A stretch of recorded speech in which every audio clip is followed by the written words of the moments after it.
Good afternoon. I'm Polina Sadovskaya, Eurasia Program Director at Pan America, and together with the permanent mission of Lithuania and Human Rights House Foundation and many states who co-sponsored this event, we are welcoming you to the discussion on intensifying threats to media freedom and other human rights in Belarus, culminated in the recent forced landing of Ryanair plane and arrest of the blogger and journalist Roman Protasevich.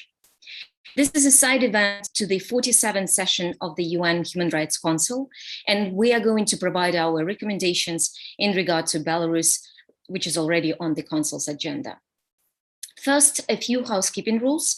This event will be recorded and later available on YouTube channels of both Pan America and Human Rights House Foundation.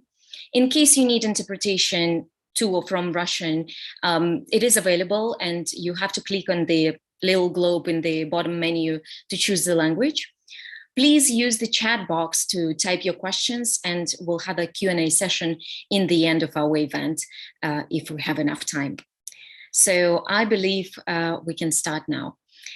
At the end of last month, the world was shocked by the egregious incident of the Belarusian government's forced landing of a Ryanair plane in Belarus in order to arrest opposition blogger and journalist Roman Protasevich.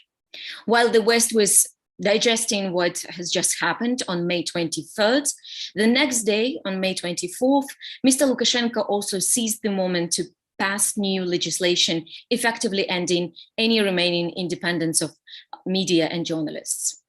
We must ask ourselves, what gives Mr. Lukashenko such confidence in thinking that he can so flagrantly violate international norms and human rights? Is it his 26 years in office? Is it the diplomatic and financial support his regime receives from Russia? In any case, if Lukashenko gets away with this, it will be yet another precedent set in terms of what authoritarian leaders can get away with. As we watch abuses happening everywhere from Myanmar to Saudi Arabia, and the increasingly long arm of authoritarianism reaching across borders to silence dissidents, journalists, and writers, the international community simply cannot allow this to happen. The Protasevich case follows a long list of rights violations in Belarus this past year. Since the holding of a sham election in August 2020, Belarus has been experiencing a wide-ranging human rights crisis. Pan America's Freedom to Write Index puts Belarus in the top 5 jailers of writers and intellectuals in 2020. Thus, it is important to remember that violation of media freedom is only a part of a problem in Belarus. Artists, writers, academics, and other intellectuals are in the forefront of this conflict together with media workers. It's also important to remember that the international community must respond to Lukashenko's abuses in ways that do not further harm those fighting for democracy and human rights inside the country. Restrictions on flights in and out of the country, for example, have made it harder for those under threat in Belarus to flee. We will talk about all these issues with our panelists, but also I want to highlight that the 47th session of Human Rights Council will make a decision regarding the renewal of the mandate of the Special Rapporteur on the human rights situation in Belarus. And I hope that this event will make a clear case for the critical need to renew this mandate. Before introducing our panel, we will hear brief opening remarks from the Minister of Foreign Affairs of Lithuania.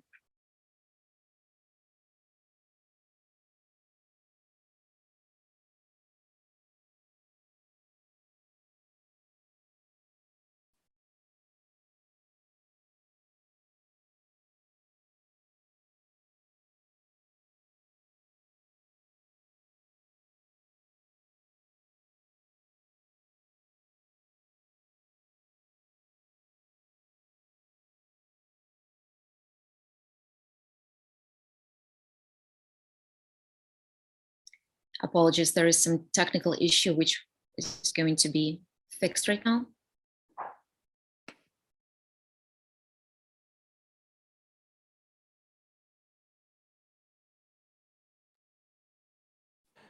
Excellencies, ladies and gentlemen, I would like to thank our event co-organizers, Pan America and the Human Rights House Foundation, as well as all co-sponsors for partnering with us in this very important and indeed timely initiative. The still ongoing post-election crackdown in Belarus already amounts to a full-scale frontal attack against all human rights, including media freedom. The Belarusian regime continues intensive repressions against national and international journalists and media workers who are being harassed, intimidated, and detained arbitrarily. Allow me to draw your attention to the gravity of the situation by providing some facts. To begin with, almost 500 journalists, bloggers, and media workers were arrested last year. This year, almost 140 incidents, including arrests, detentions, and acts of violence against journalists have been reported by the Belarusian Association of Journalists. 25 journalists remain in custody just for doing their work, for presenting unbiased information to the society. Some of them, as Andrzej Poczobut, are in difficult health condition without proper medical care. The Belarusian regime is taking deliberate actions to eliminate independent media and ability of Belarusian citizens to access information. In May, the last remaining independent media outlets were harassed and eventually closed, including Tut.biy, which was one of the most prominent free media portals in Belarus. Mass media law is the most repressive in Europe and turns Belarusian journalists' work into minefield. According to 2021 World Press Freedom Index, published by Reporters Without Borders, Belarus is already the most dangerous country in Europe for journalists. I would like to quote 5 UN special rapporteurs who have recently called Belarus a black hole for media freedoms. What is more, the regime is actively targeting independent Belarusian media and journalists outside of Belarus.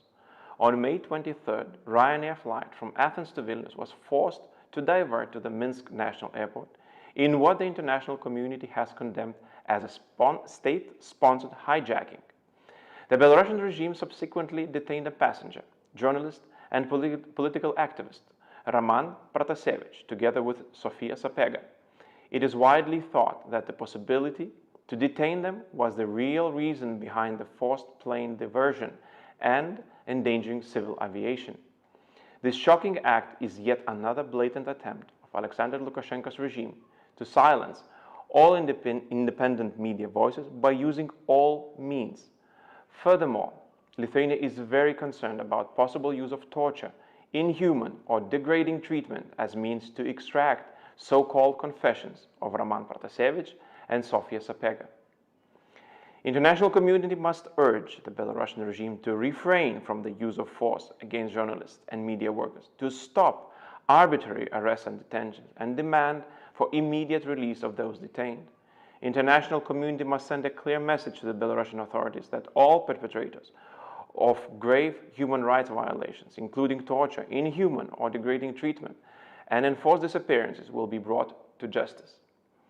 Lithuania underlines the urgency to combat impunity in Belarus and supports the coordinated efforts to hold those responsible for acts of repression to account. Effective international and independent accountability and monitoring mechanisms are being created, including the mandate of the United Nations High Commissioner for Human Rights, requested by the Council in its resolution 46/20. There can be no impunity for perpetrators of human rights abuses. Furthermore, continued international scrutiny for the worsening human rights situation in Belarus should be maintained. To this end, in the current session of the Human Rights Council, we expect extension of the mandate of the Special Rapporteur on the situation in Belarus for a period of 1 year and request the Special Rapporteur to continue to monitor developments and make recommendations. I would like to express here the great appreciation for dedicated work done by Special Rapporteur Annie Marin and her predecessor. We should be vocal and clear in urging Belarusian side to cooperate fully with the UN special procedures, including to provide access to visit country. Lithuania stands in solidarity with the imprisoned journalists and all arbitrary and unlawful detained in Belarus. We see many other countries sharing this position, and we want to call on others to react to this shocking situation, where big violations are performed in small steps. Let us not be complacent with that latter, as the former are unforgivable. I hope this side event will contribute to the liberation of victims and eventually to freedom and democracy in Belarus. I thank you. Thank you, Minister, for these important remarks and for being such a great ally for Belarus.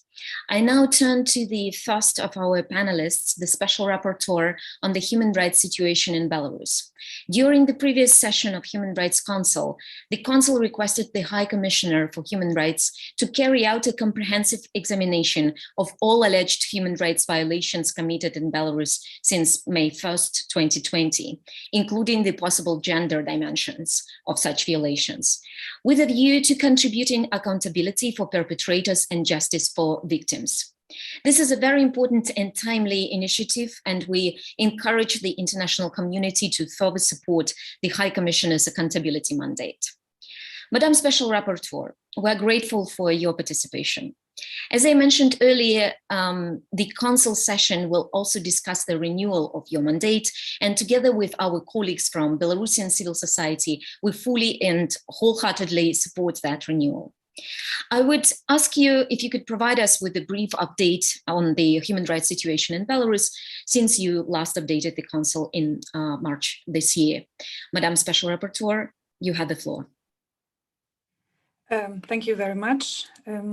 Excellencies, ladies and gentlemen, dear friends, I would like to thank the organizers for inviting me to speak at this important event, focusing on one of the most pressing issues in Belarus today.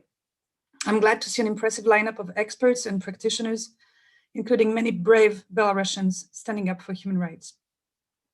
Last year, we all witnessed a significant escalation of human rights violations in Belarus, which climaxed excuse me, in the aftermath of the disputed presidential election of 9th August and is not receding.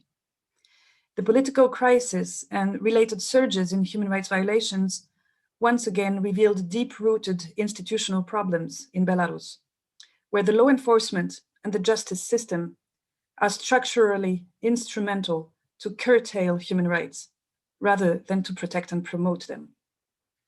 While the authorities launched a full-scale assault against a broad spectrum of human rights, I am particularly concerned by the systematic targeting of journalists, media workers, and bloggers, as it led to further restricting the rights to freedom of opinion and expression.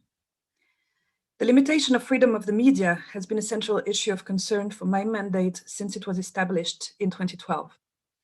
It takes the form of systematic use of censorship and self-censorship, administrative hurdles, financial checks and harassment by taxation authorities, total state control over the means of dissemination of printed media, political pressure, and intimidation against independent media outlets and journalists. These have been commonplace, unfortunately, in Belarus for years. However, what we saw last year was unparalleled in terms of scale and intensity. And this coordinated attack on media freedom continues to this day.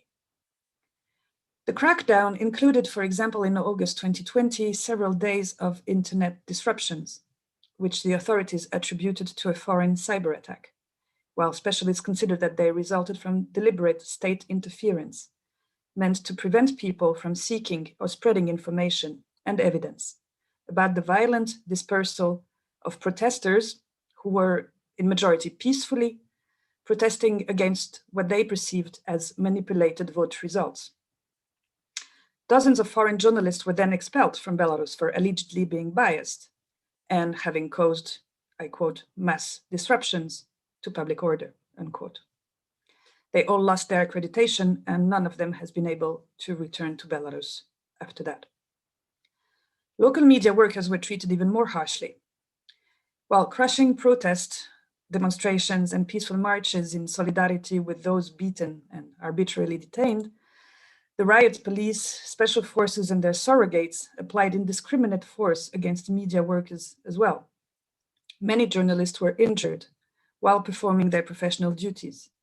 At least 62 of them were subjected to violence or ill treatment in 2020. Others were arrested, detained, and ill-treated without distinction to their profession. As a result, in the 2020 edition of its World Press Freedom Index, Reporters Without Borders ranked Belarus 153rd out of 180 countries. By 2021, Belarus has dropped in that index further down to the 158th place. Due to a fundamentally non-conducive media environment, many Belarusian outlets and individual journalists shifted to electronic media, notably internet-based media and social networks, including YouTube channels and Telegram chats. However, these too have been targeted by the authorities. For example, the Ministry of Information accused the news agency Tutbay of spreading inaccurate information that could harm public interests and suspended its status of media for 3 months as of 1st of October 2020. Later that month, Telegram-based popular channel Niechta was labeled by the authorities as extremist.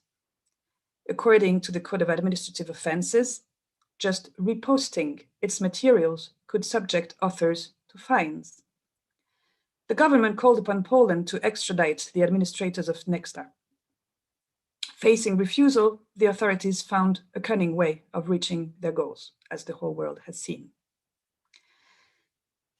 Mr. Landsbergis recalled that I joined other UN Special Procedure mandate holders in issuing a public statement on 7th of June, condemning the reckless manner in which Roman Protasevich was arrested, and reports that this social media activist may have been tortured in order to extract a false confession, that he was denied access to his lawyer, and fears that he could face a harsh sentence.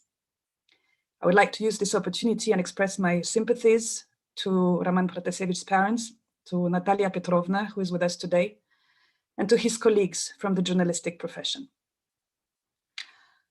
Raids, searches, interrogations, and other forms of pressure and intimidation of media workers have continuously intensified since 2020. On 14th of January, the editorial office of Belapan was subjected to a search, ostensibly in connection with a probe against a former employee, journalist Andrei Alexandrov, who was charged with having participated in post-electoral protests. On 16th of February, the authorities conducted mass raids against the offices of several media outlets, allegedly as part of a criminal investigation into actions that, quote, grossly violate public order. And on 18th of May, the Belarusian authorities closed down the largest private media platform in the country, Tutbay. Access to the website was blocked.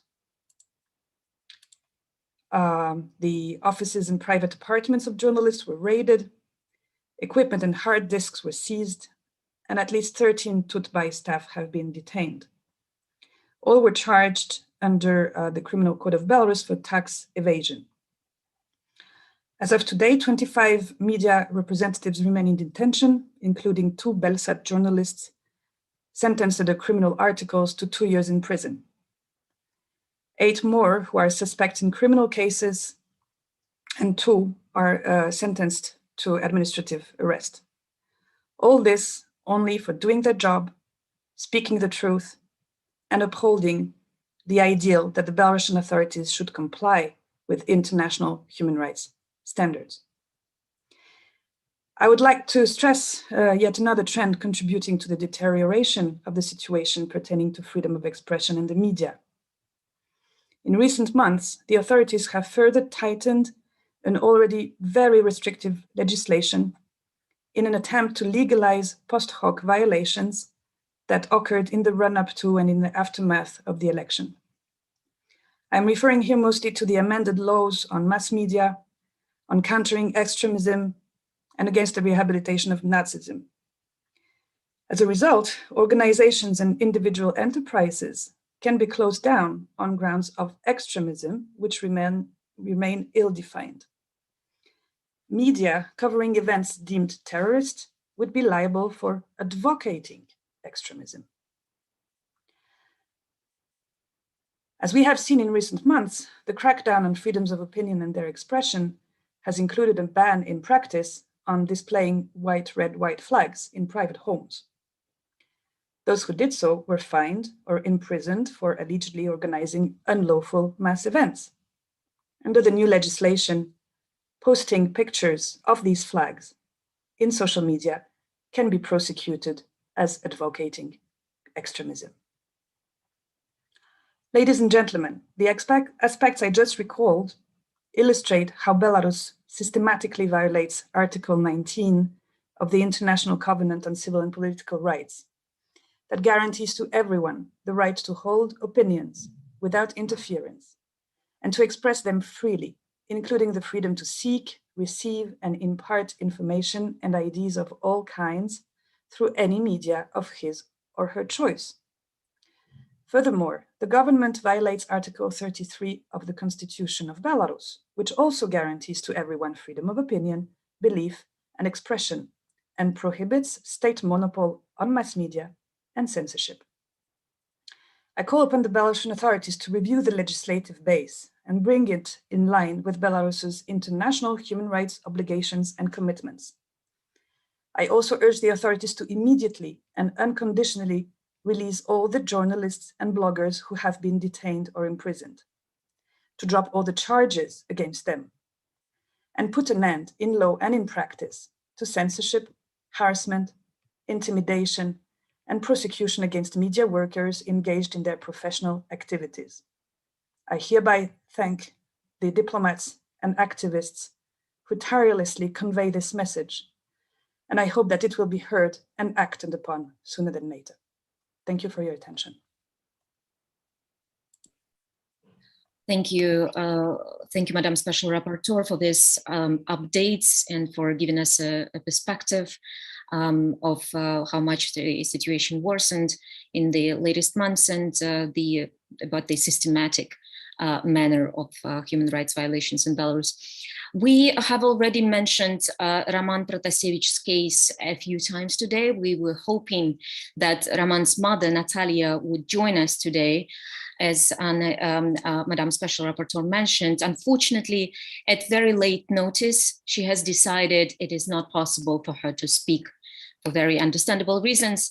However, Olga Solomatova, expert on Belarus from Helsinki Foundation of Human Rights, has agreed to step in at a late notice and present an update on the situation. Ms. Solomatova, you have the floor. Добрый день, уважаемые коллеги, дамы и господа. Я очень рада присутствовать на такой важной встрече и, не повторяясь, перейду к сути дела. Дело Романа Протасевича и Софии Сапеги очень важно рассматривать в общем контексте ситуации масштабных и системных нарушений прав человека. Очень важно подчеркнуть несколько моментов, которые иллюстрируют ситуацию. Госпожа Анаис Марин уже сказала о том, что о характере задержания, который, конечно, беспрецедентно нарушает множество стандартов, и который стал и вызвал шок у мирового сообщества. Но также было сказано о недопуске независимого адвоката в течение долгого времени. Важно также отметить, что адвокаты, которые работают по делам Романа и Софии Сапеги, они находятся под подпиской о неразглашении, которая не имеет предмета. И это значит, что фактически ни о чем адвокаты говорить не могут. Это значит также, что каждое лишнее слово, если власти посчитают, что слово было лишним, будет стоить адвокатам их профессии. Они будут лишены лицензии. И это практика, которую мы также видим в Беларуси.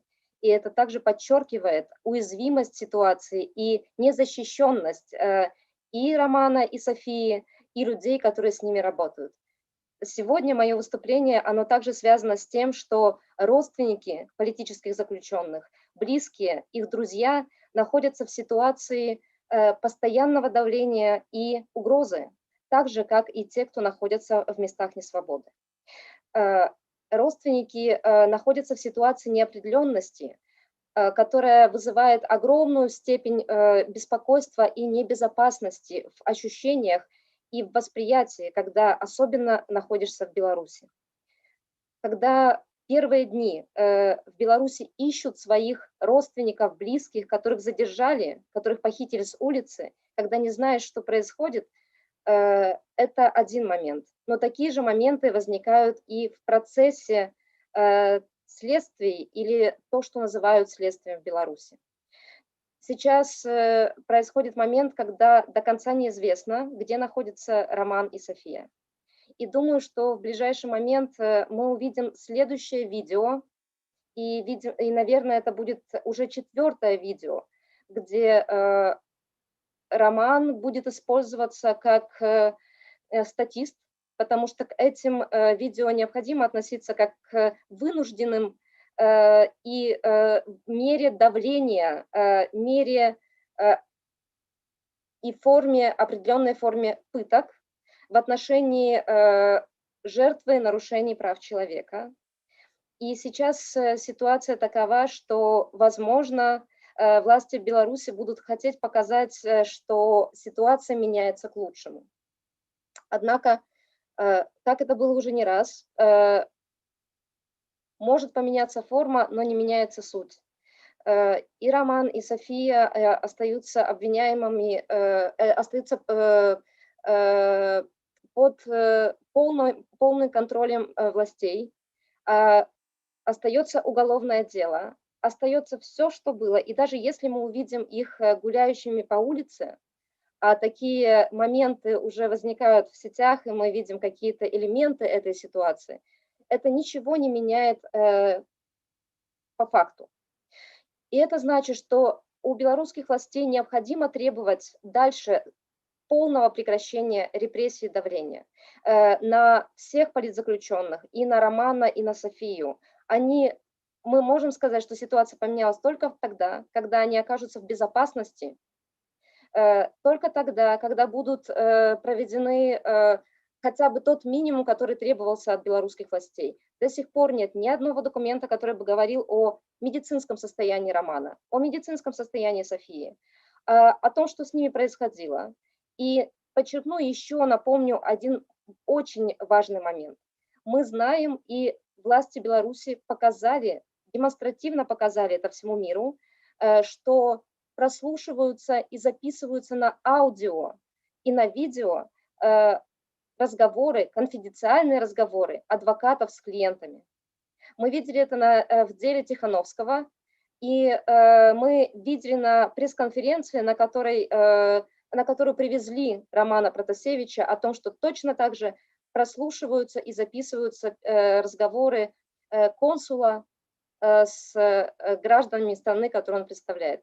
И это дает основание думать, что нет ни одной минуты, когда такие люди, как Роман Протасевич, которые высказывали свою позицию, высказывали свое мнение, показывали миру то, что происходило в Беларуси, они, находясь под полным контролем властей, находятся под этим контролем 24 часа в сутки.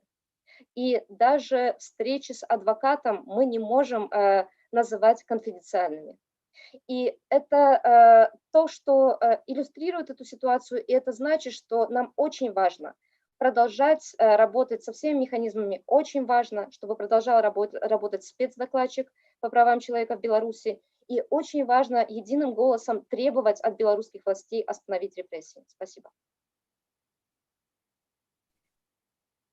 Thank you so much, Ms. Lamatova. I hope Ms. Natalia Protasevich can watch us today and feel all the support from our participants to her and her family in this very grave situation. Our next speaker is Belarusian journalist, a recipient of Václav Havel Journalism Fellowship and World Press Institute Fellowship, Hanna Lubakova, who has been tirelessly reporting and tweeting about the situation on the ground since the events of August 2020 and long before. Ms. Lubakova, on the next day after Roman Protasevich arrest, Belarus passed new legislation that prohibits live coverage in the media of mass events, including online streaming, and introduces further restrictions on the work of media. Can you please give us some other examples of the recent violations of the freedom of press and your assessment of what, in your view, is the role of Human Rights Council and its member states in protecting independent media in Belarus? Thank you, Polina, and thank you for organizing this timely discussion. I think it could not have been a more relevant day to discuss the situation with media freedom in Belarus. And let me just give you 3 examples why today. Firstly, today the trial over prominent bloggers Sergei Tikhanovsky, Igor Losik, other bloggers has begun. It's a closed trial. The audience was not allowed in the courtroom. Secondly, today another trial that would eventually kind of try to recognize Tudbay website, Tudbay media outlet, and its social networks as extremist has already begun. Thirdly, a criminal trial over another journalist, Sergei Gardevich, has started in the Brest region. He is being accused of insulting Lukashenko, and that's just one day in the life of Belarusian journalists. Previous speakers have already mentioned a wider context, but let me just kind of repeat it perhaps again. Last year, the regime has started a real war against journalists, and this is not an exaggeration. Last year, 70 websites have been blocked, and the kind of pressure on independent, on non-state media has been steadily increasing. We all know these numbers. Nearly 500 journalists were detained. Currently, there are 25 journalists who remain in jail, including my friends Katerina Andreeva and Daria Chiltsova. Tudbay, which was read by 2/3 of the population in Belarus, has been practically demolished. Roman Protasevich, blogger and journalist, has been detained last month. And in the past 5 months of this year, Belarus has basically half a year, Belarus has already adopted a number of laws that significantly restrict civil rights and media freedom in Belarus.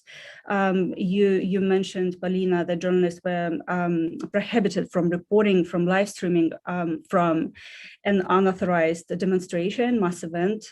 All of them are kind of not sanctioned, not allowed anyway, which means that journalists simply cannot report from the streets live.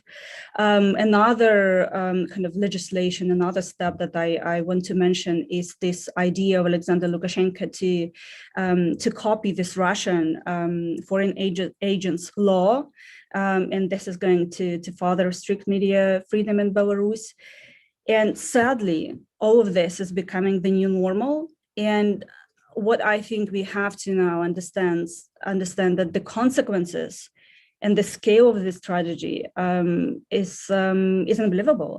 It's more, I think, that we can actually imagine, because the regime is not only detaining journalists or bloggers, the regime is not only destroying media outlets, but the regime is destroying the whole infrastructure, ecosystem of media and independent journalism in Belarus, and cleansing the media field from high quality professional objective journalism will eventually form serious imbalances in society, the consequences of which are really hard to predict. It means that both people inside the country and outside the country would have little information, little understanding about what's happening.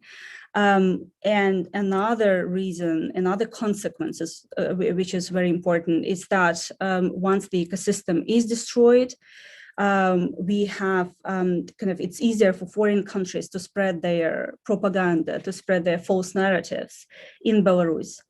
That's why we have to save independent journalism and media in the country. And here I'd like to propose several steps how it might be done. It's crucial that I'll start with solidarity, because that's something that still is important. International organizations and national governments should take a firm stance on what's happening in Belarus and be vocal about repressions. Belarusian journalists need more tangible steps as well. Something that we've been thinking about is creating this emergency program to support free media in Belarus. And whenever I speak to journalists, they usually say that this should include legal aid for journalists who face prosecution or imprisonment. They have to pay lawyers. Even these fees kind of are very expensive in Belarus, and that's something that they need support with. They need technical assistance for those media that already exist And this would include equipment as well. Only recently, I was asked by someone whose laptops were confiscated, and this editorial newsroom, a small one in Minsk, they just need 2 laptops, right? So journalists constantly need equipment because it's being confiscated, it's being destroyed. They need censorship circumvention tools. They need relevant software for this. Journalists who flee the country, who want to relocate in fear of prosecution, need visa support with this. They need kind of help with relocation in general. Those outlets, so I mentioned those outlets that already exist, but there are also newly emerging excellent social media networks, YouTube, Telegram channels that also need support. And regional media need kind of another kind of special, I would say, support, because they are also being destroyed, and people in the regions are left without access to information. And obviously, investigative and fact-checking journalism need kind of our special attention, our special support, because people also need it. When it comes to international media organizations, they could help press organizations in Belarus by providing infrastructure for this assistance, this support. They need to constantly raise the issue of arrested journalists, and they would need to lobby, right, for this support, for kind of for the support generally for Belarus in their respective countries. And the last point I would make is that I believe that this is kind of not enough to focus only on media. We need to solve the crisis in Belarus in general, and political prisoners should be released, violence should be stopped, and new elections should be organized this year. Thank you. Thank you, Ms. Lubakova, and I think it's a very good link to our next speaker. I turn now to Executive Director and Vice President of PAN Belarus, Tatyana Nedbai. For quite some time, PAN Belarus has been monitoring and documenting violations of cultural rights in Belarus, a country where the Belarusian language itself is under attack from the government. In 2020, the number of these violations reached a peak of 593 violations of rights of artists, writers, and cultural workers, including arrests and brutal detentions for artistic expression. PAN America's Freedom to Write Index also found that at least 18 writers and public intellectuals were held in prison for an extended period in Belarus during 2020. Ms. Nedbai, what is your assessment of the cultural freedom in the country right now, and how the situation changed in the last year? Ms. Nedbai, you have the floor. Да, добрый день всем. Спасибо большое, Полина, за вопрос, за интерес к этой сфере, к этой группе деятелей культуры. Я должна сказать, что деятели культуры, конечно, оказались на передовой протестов, и их участие в мирных протестах – это участие и как творцев, и как деятелей культуры, музыкантов, художников, поэтов, исполнителей, так и обычных граждан, которые не хотели мириться с беззаконием и насилием. Но не нужно забывать, что они являются также лидерами мнений и влияют на других людей. Творческие люди всегда были в авангарде протестов, и как 30 лет назад, когда, например, Нобелевская лауреатка Светлана Алексеевич, ее учитель Олеся Домович, еще один основатель белорусского ПН Владимир Орлов и так само многие другие выходили в первых рядах демонстраций за независимость, за демократию. И сегодня людям вообще очень важно слышать голос культурных героев и моральных авторитетов. Поэтому деятели культуры берут слово, и их голос, их мнение, их позиция очень важны для сотен тысяч других людей. Поэтому спасибо за ваше внимание к этой группе. Спасибо большое коллегам, что рассказали про ситуацию в сфере СМИ. Я здесь могла бы тоже говорить много о СМИ, остановлюсь исключительно на деятелях культуры и вынуждена буду опереться на пару слов о контексте. Власти понимают вес слов деятелей культуры и всегда разделяли, уже десятилетиями разделяли сообщества на лояльных и нелояльных. Как и с журналистами, когда у нас есть два союза журналистов, государственный и негосударственный, у нас есть два союза писателей, и ПЭН, как часть международного ПЭНа, конечно, является не государственной организацией. Авторы с творческих государственных организаций всегда имели возможность беспрепятственно выступать в школах, в университетах. Другие же нелояльные, негосударственные творцы должны были получать согласие, и на практике очень редко получали их. Книги неугодных, нелояльных к властям авторов не попадают в библиотеки, не выдаются в государственных издательствах, а государственная пропаганда, если упоминают имена нелояльных авторов, то исключительно в оскорбительных контекстах, и часто эти выражения, в которых они появляются, в нормальной ситуации должны были бы стать основой исков о защите чести и достоинства, в том числе профессионального достоинства. Но это если бы, конечно, у нас был независимый суд. Независимая сфера культуры десятилетиями не имела дотаций, и здесь мы имеем то, о чем говорила Ольга Соломатова, когда мы имеем, я сейчас иронично, конечно, об этом говорю, счастье иметь прямые доказательства со стороны властей о том, что не соблюдается конфиденциальность, например, в случае с переговорами адвокатов со своими клиентами, то здесь мы тоже имеем прямые доказательства того, что государство не считает нужным поддерживать тех авторов, которые критикуют государство. Они как бы прямо так и говорят, что почему мы должны платить тем, кто нас критикует. Как будто бы эта поддержка была не из налогов, а из собственного кармана чиновников. И, конечно, благодаря краудфандинговым механизмам, которые сложились в последние годы, негосударственная сфера могла как-то себя поддерживать, но в последний год назад ровно эти механизмы были уничтожены, и теперь любая попытка собрать средства для поддержки какой-то культурной инициативы может быть приравнена к финансированию протестной деятельности, а протестным актам или еще хуже экстремистским по нашей правоприменяемой практике сегодня может стать любое несогласное с позицией властей высказывание, в том числе и творческое. Это та ситуация, с которой мы пришли к сегодняшнему дню. Сегодня в связи с этим совсем очень сильно увеличилась самоцензура, особенно у тех, в первую очередь у тех, кто хочет остаться в Беларуси, кто не хочет выезжать. С книг, которые выходят в Беларуси, удаляется протестный контент. Часто это то, что может казаться совершенно безобидным, но авторы, издатели, редакторы перестраховываются. Пропагандистский провластный телеграм-канал обвинил белорусский ПЭН в фашизме, апеллируя к одной из премий, которую вручает белорусский ПЭН. Патронкой этой премии является белорусская поэтка, которая выехала во время Второй мировой войны за границу, и пропаганда называет ее коллаборационисткой, и в поддержку этого приводит совершенно фальшивые факты, фейковые подтверждения. Но правда в том, что сегодня правда у нас не интересует никого, особенно правоохранительные органы. Происходит уничтожение всего критичного в отношении властей, уничтожение этого всего с публичного пространства, всего, что может показать другим людям, что в Беларуси еще остались несогласные. И тут вместе с уничтожением уличных протестов пришла очередь журналистов и творцов, тех, кто давал людям информацию, и тех, кто говорил голосом тысяч людей для сотен тысяч других людей, для миллионов других людей. Что происходит сегодня? Это, конечно, увольнение с работы, даже за участие в видео против насилия, которые были записаны еще в августе-сентябре 2020 года. Это продолжение арестов, штрафов, это выдавливание их со страны, суды над уже арестованными и сроки в колониях.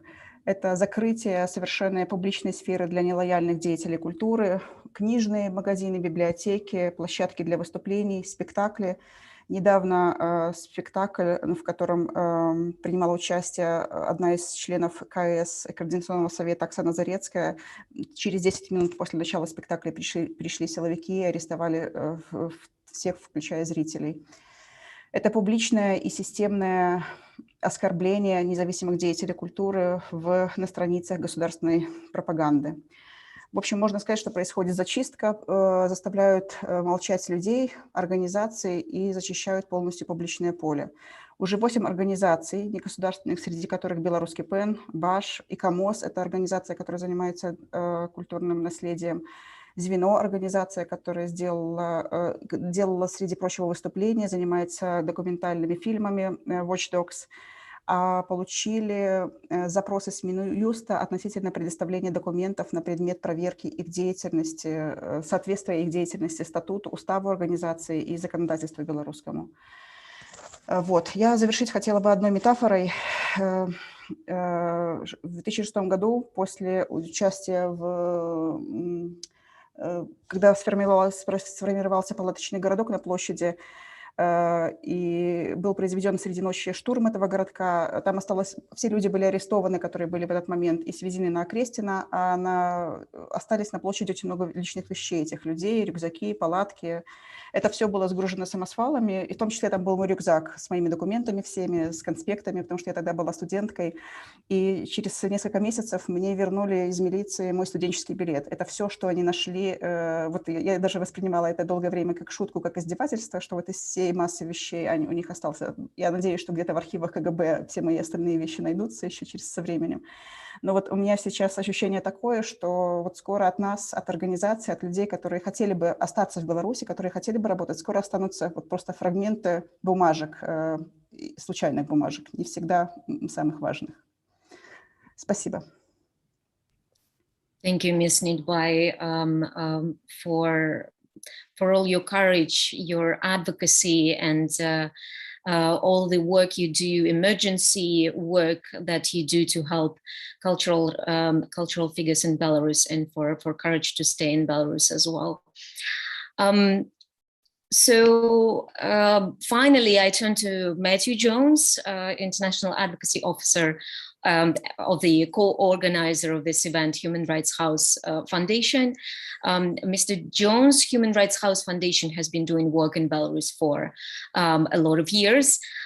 Being based in Geneva, you've been able to see from inside how the attitude towards Belarus has been changing at the Human Rights Council in recent years. Can you share with us what the dynamic is right now, and what would be your recommendations to the 47th session of the Human Rights Council in regards to Belarus? You have the floor. Thank you, Polina, and thanks to PEN America and the other co-sponsors, and of course my fellow panelists. Human Rights House Foundation is glad to participate in what is a very timely event, particularly when we consider the Human Rights Council session and the consideration of the renewal of the mandate. Excellencies, colleagues, before I start, I just want to acknowledge, as I have in the past, Belarusian civil society, the human rights defenders, the lawyers, the journalists, the media representatives, our colleagues and our friends. They continue to act under immense pressure with dignity and with courage. And of course, this event that we're participating in today and our work at the Council, ultimately it's about supporting their frontline work to defend and protect the human rights of people in Belarus. And we certainly today in this event stand in solidarity with them. And so just in the interests of time, I really want to focus on some key recommendations. Of course, we're here in Geneva. We're thinking about the work of the Council, which is in process at the moment. And you know, we've already heard, of course, some of the immense challenges that Belarusians are facing at the moment. The challenges are various, but we also have a chance to act. And so some straightforward recommendations as I see them. First, as Polina mentioned, HRHF and even me personally have worked alongside Belarusian civil society and the mandate for the UN Special Rapporteur for many years. I've seen firsthand how important the mandate is to civil society in the absence of local and regional opportunities for raising human rights. Let's not forget, Belarus is not a member of the Council of Europe, unlike all other countries in the region, so that there is simply no means by which Belarusians can seek recourse for serious human rights violations at a domestic or a regional level at the moment. So really the UN is it. And the Special Rapporteur in that regard is incredibly important to civil society. In addition, the Special Rapporteur serves a complementary role to the new UN accountability mechanism that was created in March. The mandate, of course, addresses violations outside of the time frame of the accountability mechanism. The mandate also analyzes longer term trends and the underlying causes of the violations that we're seeing at the moment. So it's really essential that, first of all, that delegations who are with us today, that you take the opportunity to engage in the interactive dialogue with the special rapporteur. Of course, you know, if it's down to Belarus, not only would Belarus itself not engage with the special rapporteur, but we know that they actively encourage other delegations not to engage. And so this is really a moment actually to be engaging with her mandate and to be very clear about the current issues. And of course, also when the resolution comes before the Council to ensure that it passes and the mandate is renewed. Second, it's important that the Human Rights Council, which approved the new accountability mechanism back at the last session, and by the way, an incredibly important and necessary new mechanism. And also, by the way, I'm pleased to see that the High Commissioner's Office has gotten it operational as quickly as it has. You will have all seen the High Commissioner's appointment of 3 very notable international experts who will assist that mechanism. And so that's really good and it's important. And it's good that the work is getting up and running quickly. But it's important too that we, the international community and delegations, that we continue to assist this mechanism to ensure that it's able to conduct its work as efficiently and effectively as possible. Thirdly, let us think too of other arenas in Geneva and in New York where we can be encouraging a focus on Belarus. I'm aware that the International Labour Conference last week, the ILO has had a focus on Belarus. This is good, it's important. Let's also think about other avenues at a UN level where we can be raising Belarus. Fourthly, let's think about cooperating with other mechanisms, other regional platforms where Belarus is a focus. And I'm particularly thinking of the International Accountability Platform for Belarus, which is led by INGOs like Dignity, by Belarusian NGOs like Vyazna.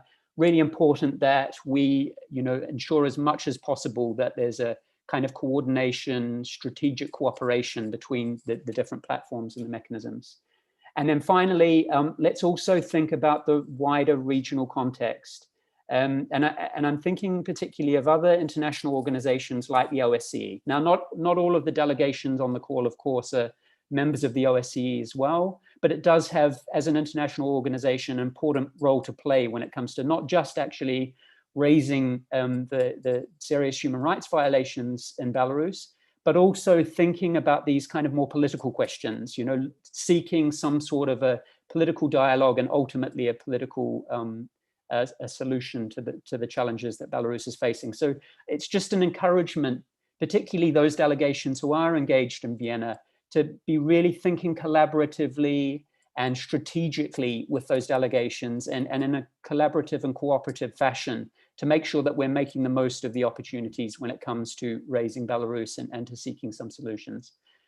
So I'll leave it at that. I know we've got many others who want to take the floor, but it's just really a focus, first of all, on the Council, then on the wider UN system, then regionally with other platforms, and ultimately looking to build those links with other international organizations as well. It's really a pleasure to be alongside these fellow panelists today, Polina, and I hand back the floor to you now. Thank you.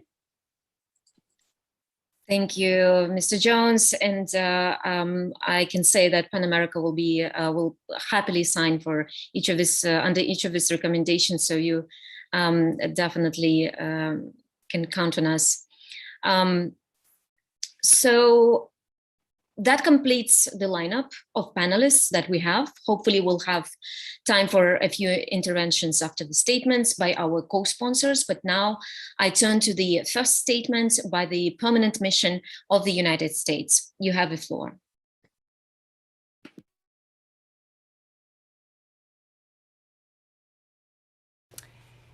It is my honor to address you on behalf of the United States on the topic of media freedom and freedom of expression in Belarus. The United States continues to be deeply concerned by the Belarusian authorities' continuing attacks on human rights and international law. Despite being in the heart of Europe, Belarusians have not enjoyed the freedoms that many of their neighbors enjoy. And conditions have only worsened in the past year as Lukashenko has cemented his legacy as a dictator at the head of an authoritarian, unrepresentative government. His regime recently shocked the international community when it forcefully diverted a Ryanair flight traveling between 2 EU member states to arrest journalist Roman Protasevich and his companion Sofia Sapega. The regime hit a new low on June 14th by parading Protasevich clearly under duress before a press conference. All told, these incidents are a worrying sign that the regime is willing to take extreme measures to stay in power, including further silencing the media. Since the fraudulent August 2020 elections, the regime has not only cracked down on peaceful protesters, youth, and women activists. Some 400 journalists and media workers in Belarus have faced various forms of repression. The regime has heavily restricted access to information, and it continues to lead a brutal and sustained campaign to target and harass journalists, including those from foreign media organizations. The regime now holds over 500 political prisoners, many of them in squalid and harsh conditions. Many are reportedly being tortured. The United States calls on the Belarusian authorities to release now and without conditions all those unjustly detained or imprisoned. This includes the many journalists and media workers who have been arbitrarily detained. We also call on the Belarusian authorities to hold accountable those responsible for the despicable attacks on journalists and media workers. This includes repealing the passage of recent laws that penalize journalism and restrict free speech. What are the authorities afraid of? What are they afraid might be revealed if the truth is shared? I know I'm in good company when I say today, journalists in Belarus must be able to enjoy a free, safe, and enabling environment to work without interference.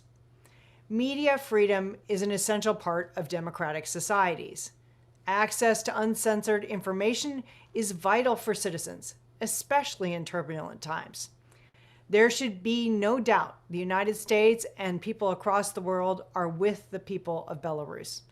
That is why, together with our partners and allies, we have sanctioned Belarusian officials involved in human rights violations and abuses. On June 21st, the United States, the UK, Canada, and the European Union took additional coordinated action by announcing new sanctions on Belarusian officials to promote accountability and demonstrate our commitment to supporting the aspirations of the people of Belarus. We will continue to bring new tools of pressure to bear as needed. We will continue to bolster assistance to those advocating for democracy and standing up for human rights in Belarus. And we fully support renewing the mandate of the Special Rapporteur on the situation in Belarus. We thank Agnès Marin for her continued service in that role. The situation in Belarus concerns us all. The recent Ryanair incident makes it clear the Lukashenko regime's disregard for international norms can threaten security in Europe and beyond. I'd like to close by reaffirming the United States is committed to confronting this threat in coordination with like-minded countries, and by renewing our call on the regime to pursue dialogue with all sectors of society to hold free and fair elections. Thank you. Thank you, Permanent Mission of the United States. Next goes Permanent Delegation of European Union, followed by Permanent Mission of Denmark. You have the floor.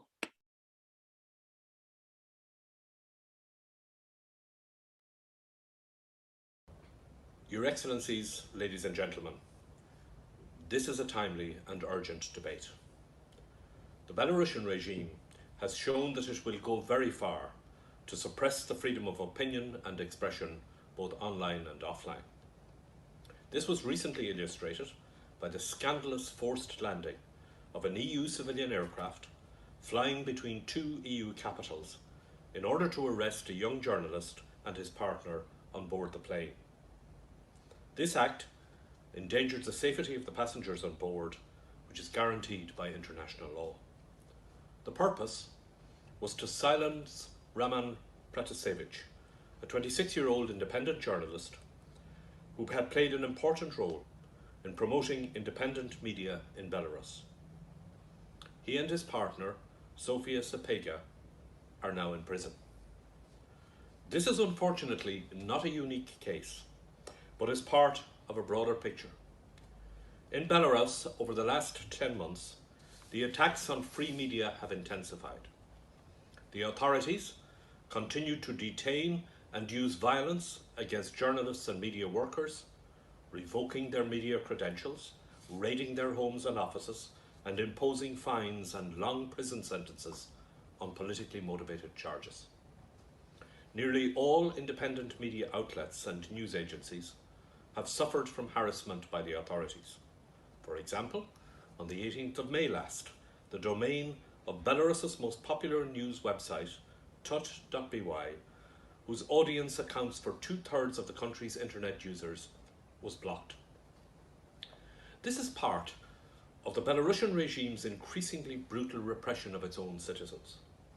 There are now more than 500 political prisoners in the country.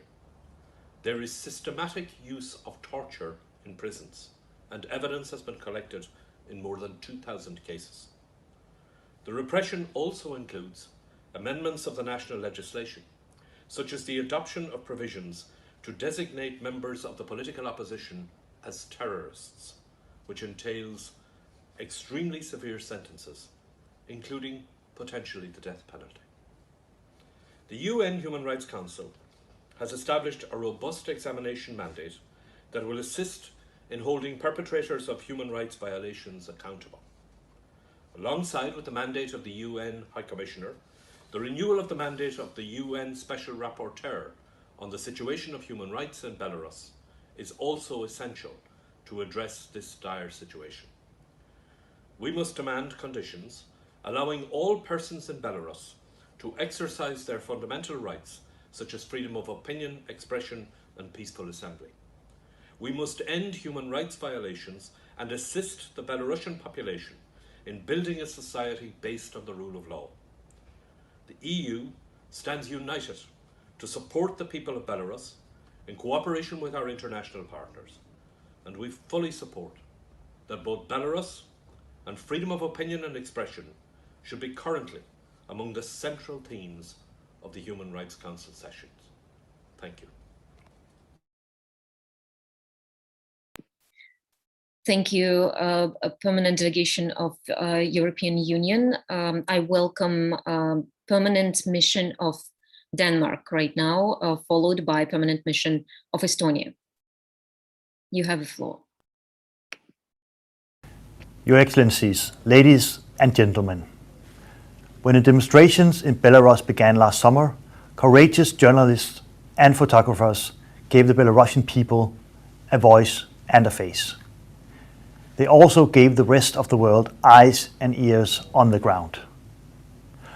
What we saw was the largest demonstrations in the modern history of Belarus. We saw a frustrated population that took the streets to have a say about their own future. We saw them demand respect for their human rights and fundamental freedoms. And we watched when the regime attempted to arrest, torture, and intimidate its own population into silence. Since then, the space for media freedom has only come under further attack.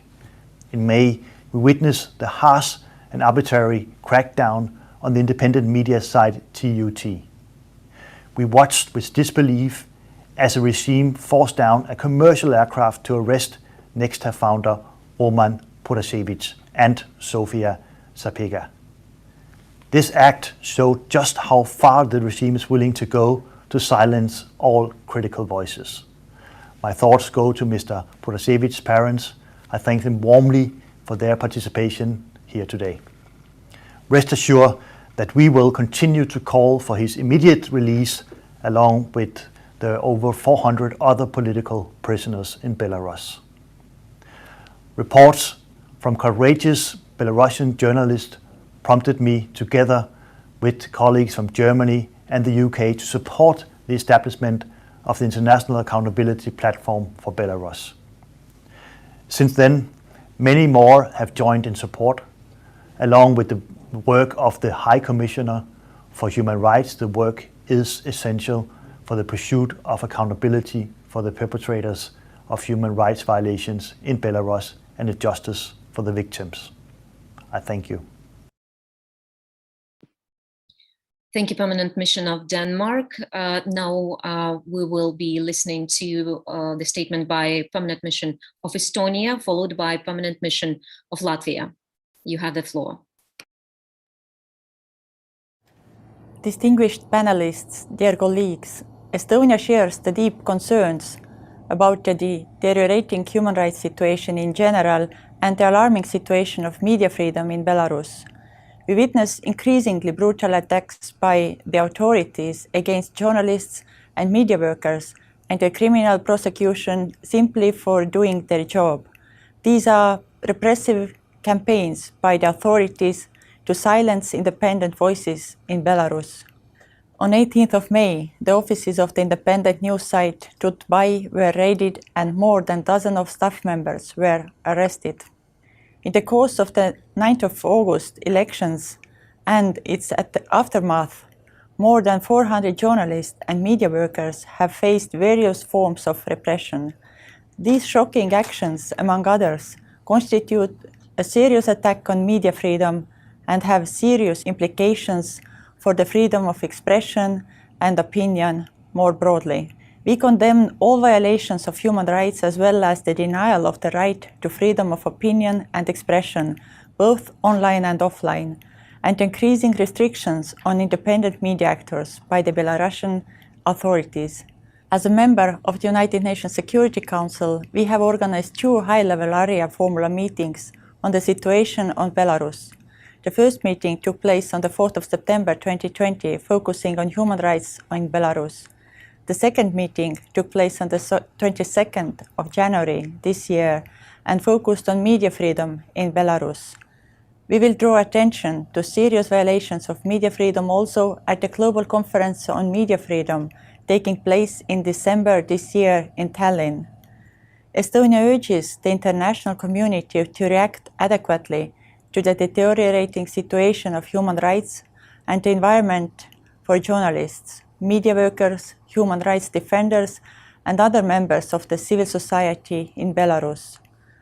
To show this, the Human Rights Council members could render strong support to the resolution at the upcoming session extending the mandate of the Special Rapporteur on the human rights situation in Belarus. This would send a strong signal to the authorities of Belarus that the international community is watching. The international community cannot remain a silent bystander to the grave human rights violations in Belarus. There needs to be consequences. There needs to be accountability. Thank you. Thank you, Permanent Mission of Estonia. Now we have the statement by Permanent Mission of Latvia, followed by the Permanent Mission of Poland. You have the floor. Excellencies, ladies and gentlemen, colleagues. Today's debate on the human rights crisis in Belarus is very timely and needed. Thanks to my Lithuanian colleague and all the co-sponsors of this event. 10 months have passed since the rigged presidential elections in Belarus. We continue witnessing manifest and unprecedented breach of human rights and fundamental freedoms of Belarusian people. Media outlets and journalists have become a prime target. The situation continues to deteriorate. Hijacking of Ryanair flight in Minsk on 23rd May and arrest, alleged torture, and first confession of social media activist Roman Protasevich is another manifestation of Lukashenko's regime's blatant attack at freedom of media and freedom of expression. The reaction by the majority of the international community was immediate and crystal clear. Yet, further international action is an urgent necessity. We, the United Nations member states, have a shared responsibility to focus on very practical support for Belarusian media inside and outside the country. They need our help to survive and to continue doing their work. Latvia has already been providing practical support to Belarusian independent journalists and media workers. They receive rehabilitation services, psychological and safety training. Colleagues, human rights abuses cannot go unpunished, and their perpetrators must be held to account. As we recently stated at the UN Group of Friends for Protection of Journalists, there can be no press freedom when there is a fear. We need to find ways to support the UN High Commissioner for Human Rights in establishing effective accountability mechanism for Belarus. We must conduct comprehensive examination of alleged human rights violations committed in the country. We repeat our call upon the Belarusian authorities to immediately release Roman Protasevich, as well as all other journalists and political prisoners. We urge the Belarusian authorities to follow and cooperate in the implementation of the recommendations of the OSCE Moscow mechanism.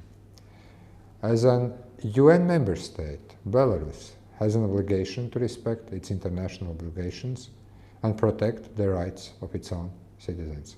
Thank you very much. I thank the Permanent Mission of Latvia and welcome Permanent Mission of Poland, followed by Permanent Mission of Estonia. You have the floor.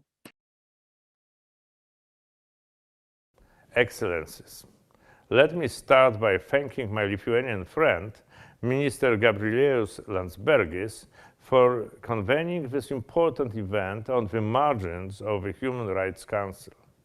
I am honored to add some remarks from the perspective of Poland. During its previous session in March 2021, the Council established a new fact-finding mechanism for the massive violations of human rights which have been taking place in Belarus since the last year's presidential elections. Subsequently, the situation in Belarus has dramatically deteriorated, escalating from one week to another.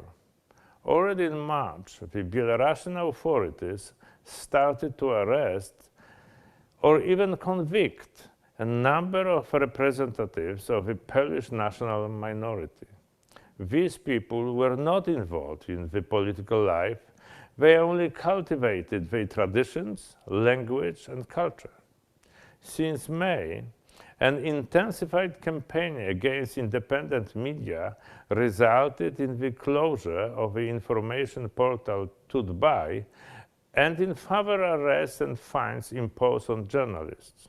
On May 23rd, the international community was shocked by the arrest of the dissident blogger Roman Protasevich and his partner after a civil aircraft forced emergency landing in Minsk.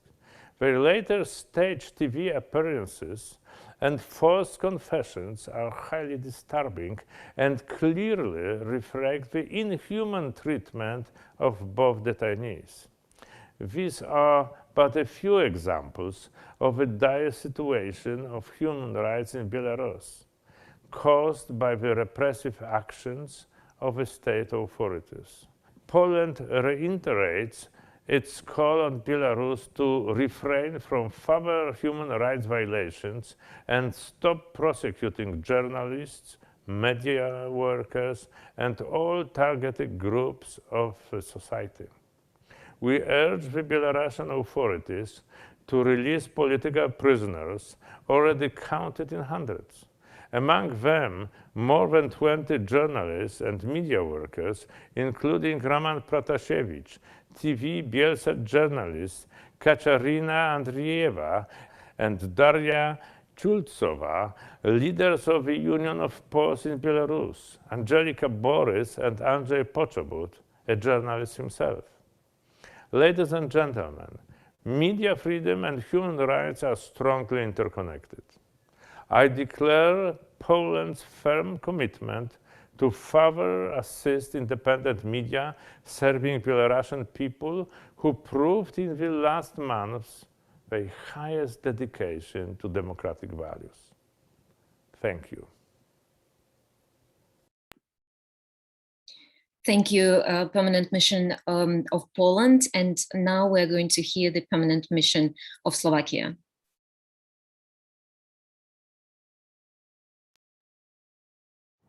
Ladies and gentlemen, freedom of media is not about politics, but about basic principles of democracy and the respect of human rights. Journalism is not only a profession, but also a mission to uncover the truth, however unpleasant it can be for the powerful ones. After rigged presidential elections, the safety of journalists and the freedom of the media in Belarus are under massive attack. The overall situation is deeply concerning as the basic principles of democracy are violated and the brutality of the Belarusian regime is increasing. Slovakia is concerned about the situation of media representatives in particular. They continue to face arbitrary detentions, ill treatment, torture, enforced disappearances, and other forms of oppression. Journalists are arbitrarily prosecuted after on baseless grounds, and internet freedoms have been further restricted by the government. As stated by Reporters Without Borders, all of this makes Belarus the most dangerous country for journalists in Europe.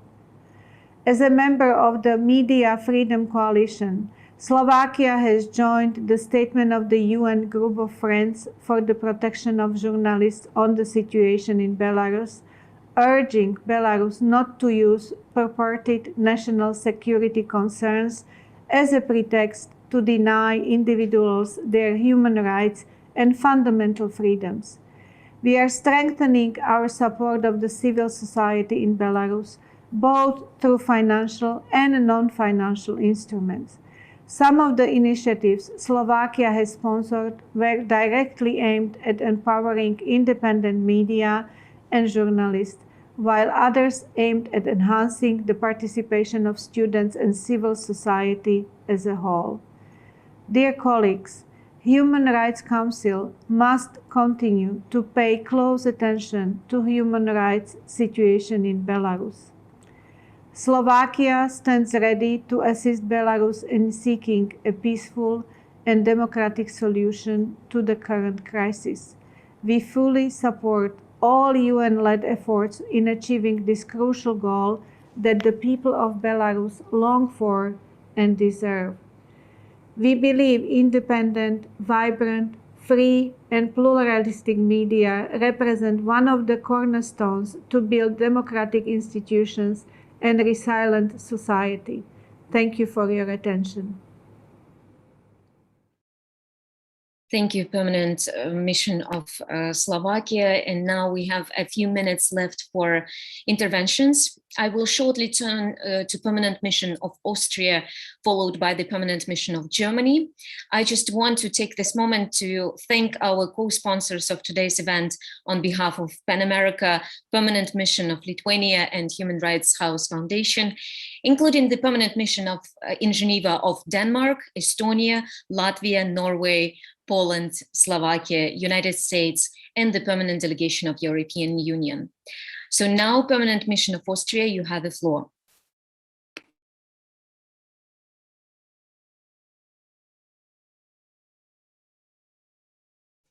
Thank you very much for giving me the floor, and congratulations to all the organizers, and thank you for organizing this event.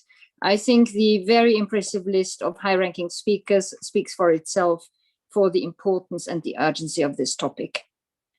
The fact that we could listen to journalists helped us get first-hand information about what is going on the ground, and helps us to have a better understanding and a clear picture of what is happening. The rule of law and fundamental freedoms have come under unprecedented and severe attack in Belarus. Journalists and media workers are particularly affected by this repression. As other speakers have said, this was recently illustrated by the scandalous forced landing of a civilian aircraft in order to arrest a journalist and his partner on board of the plane, an unprecedented intervention. Let us be very clear about the value of free media. If journalists are intimidated, prosecuted, and arrested, who will ensure the free flow of information? Who will hold a government accountable? And how will confidence and trust be built in the institutions of the state? A free and independent press and a thriving civil society are prerequisites for the proper functioning of government and public services, for maintaining peace and security nationally and internationally. Being intimidated, prosecuted, or detained for exercising the right of freedom of expression cannot be tolerated. Let me therefore reiterate our calls on the Belarusian authorities to respect and uphold the freedom of expression online and offline, and to immediately release and rehabilitate all journalists and media workers, including bloggers. Thank you. Thank you, Permanent Mission of Austria. And now we're going to hear from Permanent Mission of Germany. You have the floor. Yeah, thank you very much. And before I would like to issue some remarks, I would like to thank Lithuania as well as the Human Rights House Foundation for organizing this timely event, as well as the additional co-sponsors for their support. Let me reassure you, Germany and the European Union stand with the Belarusian people in their peaceful quest for freedom and democracy and the respect for human rights, despite the violence and harassment, especially against journalists and media workers, with the crackdown on independent media outlets, .by being just the tip of the iceberg. The High Commissioner's report in March, as well as the new report of the Special Rapporteur, Ms. Marin, identify an unprecedented human rights crisis and an atmosphere of fear. Whenever we think we have reached the low point in the human rights situation in Belarus, there is a further deterioration. The wholly unacceptable forced landing of the Ryanair flight, as well as the recent broadcast footage with Raman Patasevich and Sofia Sapega, stand exemplary in that regard. The international community needs to respond to this injustice. This is why the European Union will present a resolution to extend the mandate for the Special Rapporteur on Belarus. We have imposed sanctions against Lukashenko and his regime. And we have set up an action plan, Civil Society Belarus, with up to 21 million euro to support civil society in Belarus. We have also set up mechanisms to collect evidence against those who violate human rights. It is now up to the authorities in Minsk to change the course and reverse the dynamic. Our core demands remain the same: end of violence and repression, release of political prisoners, genuine and inclusive national dialogue. However, this goal also requires a strong civil society and courageous people like you who stand up for the rights of all Belarusians, and we assure you of our support. Thank you. Thank you, Permanent Mission of Germany. It seems to me that we don't really have more time for questions or interventions right now, and I just want to make a few final remarks before we conclude. Together with many human rights defenders, PEN America and Human Rights House Foundation have been continuously raising awareness about the grave human rights violations that have been ongoing in Belarus since August 2020. In the last few months, interest in Belarus from the international community was visibly flagging. The swift and serious response of the US, EU, UK, Canada, and others to the Belarusians hitchhiking a plane to arrest a blogger was reassuring, but it also demonstrates the importance of acting before the most egregious violations occur. We, as the international community, cannot afford to neglect the situation in Belarus anymore, because if we do so, next time we won't have any media worker, artist, or human rights defender remained free in Belarus to talk with. We're deeply grateful for the demonstration of support from the many missions that co-sponsored today's event, which sends an important signal of solidarity in defense of human rights and press freedom in Belarus. As a critical next step, PAN America, the Human Rights House Foundation, and our Belarusian civil society colleagues urge the Human Rights Council member states to assist the Council in making the decision to extend the mandate of a special rapporteur on the human rights situation in Belarus, and to promote accountability for the serious human rights violations that are happening in the country. I remind delegations that PAN America and Human Rights House Foundation are available to help provide further independent information to you about the human rights and cultural rights in Belarus as needed. I finish by thanking all of our panelists, particularly our Belarusian colleagues facing enormous challenges right now. I thank the permanent mission of Lithuania and Human Rights House Foundation as co-organizers of this event, and all of the co-sponsors again. Thank you to our interpreters for their hard work as well. And I wish you all a good day and successful Human Rights Council session to all the missions. Thank you.